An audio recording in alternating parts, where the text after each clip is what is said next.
दोस्तों, जैसे कि आप वीडियो के अंदर देख सकते हो, ये आज ही आई हुई न्यूज़ है और ये न्यूज़ हमें बताती है कि डोनाल्ड ट्रंप ने ये ऑर्डर दिए है कि अमेरिका के अंदर जो कॉपर आता है उसका एनालिसिस किया जाए। ये एनालिसिस होने के बाद कॉपर के ऊपर भी टैरिफ्स लगाए जाए। यानी कि आने वाले कुछ समय में हमें देखने को मिल सकता है कि कॉपर के ऊपर भी टैरिफ लग सकते हैं। हमें पहले से पता है कि डोनाल्ड ट्रंप ने स्टील और एल्यूमिनियम के ऊपर 25% टैरिफ की घोषणा की है। उसी तरह से कनाडा से जो अमेरिका के अंदर ऑयल आता है, ये ऑयल के ऊपर भी डोनाल्ड ट्रंप ने 10% टैरिफ की घोषणा की है। उसी तरह से डोनाल्ड ट्रंप मैक्सिको, कनाडा के ऊपर 25% टैरिफ लगाने वाले हैं। 10% टैरिफ वो चाइना के ऊपर लगाने वाले हैं। उसी तरह से दुनिया के दूसरे देशों के ऊपर रेसिप्रोकल टैरिफ भी वो लगा सकते हैं। यानी कि दूसरे देशों ने जो अमेरिका के प्रोडक्ट सर्विसेज के ऊपर टैरिफ लगाए हैं, उतना ही टैरिफ अमेरिका उनके प्रोडक्ट पर भी लगाने वाला है। दोस्तों, ये टैरिफ की जो कॉस्ट है वो कौन पे करने वाला है? दोस्तों, जैसे कि आप सबको पता है, टैरिफ्स की वजह से अमेरिका के अंदर जो भी गुड्स एंड सर्विसेज आएंगे उनकी कॉस्टिंग बढ़ने वाली है। तो आखिर में ये कंज्यूमर ही है जो ये कॉस्टिंग को पे करने वाला है। यानी कि दोस्तों, अगर कॉपर, एल्यूमिनियम, स्टील उसी तरह से दूसरे मेटल्स की कॉस्टिंग बढ़ती है तो कंज्यूमर ही इसका कॉस्टिंग पे करने वाला है। डोनाल्ड ट्रंप अगर इसी तरह से हर एक कमोडिटी के ऊपर टैरिफ लगाते गए तो मुझे लगता है एक समय के बाद अमेरिका के अंदर भी रिसेशन आएगा और वो दुनिया के अंदर भी फैल सकता है। क्योंकि दोस्तों, टैरिफ्स की वजह से आप सबको पता है कमोडिटी की कीमतें आर्टिफिशियली ऊपर जाएंगी। यानी कि बिना किसी डिमांड के कमोडिटी की कीमतें ऊपर आ जाएंगी। और अगर कमोडिटी एक बार महंगी हो गई तो मुझे लगता है डिमांड धीरे धीरे और गिरेगी। और अगर डिमांड गिरती है तो उसके साथ कमोडिटी की कीमतें भी आने वाले समय में गिर सकती है। तो दोस्तों, ये बहुत ही महत्वपूर्ण है, क्या डोनाल्ड ट्रंप सच में इतने सारे टैरिफ्स लगाने वाले हैं? क्योंकि अगर डोनाल्ड ट्रंप जो बोल रहे हैं वो हर एक टैरिफ का इम्प्लीमेंटेशन वो करते हैं तो अमेरिका के अंदर बहुत सारी चीजें महंगी होने वाली है और जिसका डायरेक्ट इम्पैक्ट कंजम्पशन पे आने वाला है। और अगर कंजम्पशन स्लो डाउन होता है तो अमेरिका में भी रिसेशन आएगा और उसका असर दुनिया के ऊपर भी आ सकता है। जैसे कि आप वीडियो के अंदर देख सकते हो, गोल्ड की कीमतों ने तो पिछले कुछ हफ्तों के अंदर लगातार नया हाई बनाया था, लेकिन उसी समय पर आप देख सकते हो सिल्वर की कीमतें कोई भी नया हाई नहीं बना पाई है। अक्टूबर 2024 के बाद से गोल्ड तो ऊपर आया है, लेकिन सिल्वर की कीमतों में कोई भी नया हाई नहीं बना है। और गोल्ड सिल्वर की कीमतों में हम निगेटिव डाइवर्जेंस देख सकते हैं। दोस्तों, चलो एक बार हिस्ट्री में जाकर चेक करते हैं कि जब भी इस तरह का निगेटिव डाइवर्जेंस गोल्ड सिल्वर की कीमतों में बना है तो आने वाले समय में क्या हुआ है।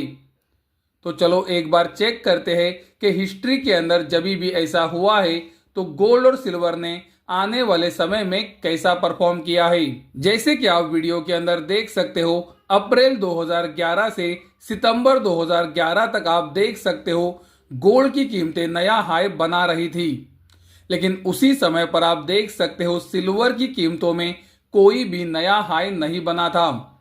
यानी कि गोल्ड सिल्वर की कीमतों में निगेटिव डाइवर्जेंस बन रहा था और उसके बाद आने वाले महीनों में गोल्ड सिल्वर के अंदर गिरावट आई थी। उसी तरह से आप दिसंबर 2016 से अप्रैल 2018 का पीरियड भी देख सकते हो, जहां पर गोल्ड की कीमतें लगातार नया हाई बना रही थी, लेकिन आप देख सकते हो सिल्वर के अंदर लोअर हाइज बन रहे थे। यानी कि सिल्वर नीचे जा रहा था और गोल्ड सिल्वर की कीमतों में निगेटिव डाइवर्जेंस था। और उसके बाद आप देख सकते हो गोल्ड और सिल्वर के अंदर गिरावट आई थी। उसी तरह से आप सितंबर 2019 से फरवरी 2020 का चार्ट भी देख सकते हो।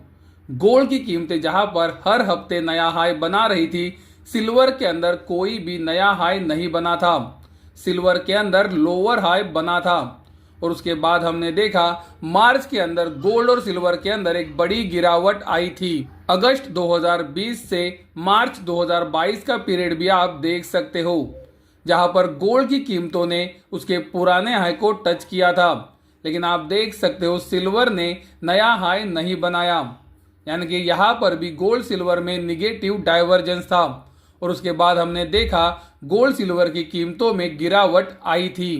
तो दोस्तों, जैसे कि हमने वीडियो के अंदर देखा 2010 के बाद से अब तक हिस्ट्री में 4 बार ऐसा हुआ है जहां पर गोल्ड की कीमतों ने तो नया हाई लगातार बनाया है, लेकिन सिल्वर की कीमतें नया हाई नहीं बना सकी और चारों बार गोल्ड और सिल्वर के अंदर उसके बाद गिरावट आई है।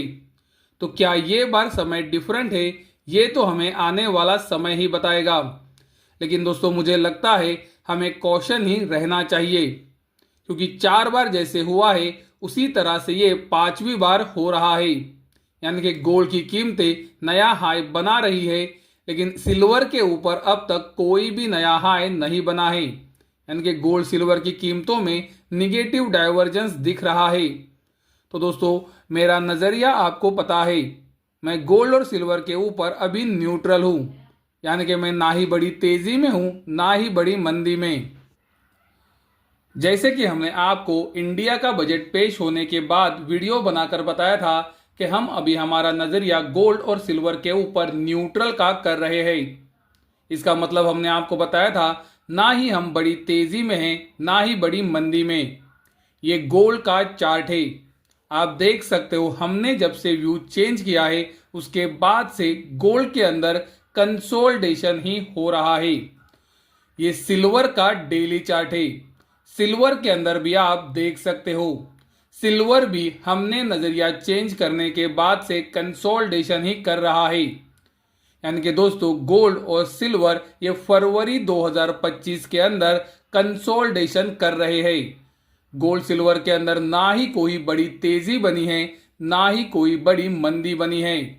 और दोस्तों, ये फरवरी महीना अब 2 दिन में खत्म होने वाला है और हमने जो आपको फरवरी की शुरुआत में यानी कि इंडियन बजट के बाद नजरिया दिया था वही आपके सामने है और गोल्ड सिल्वर उसी तरह से काम कर रहे हैं।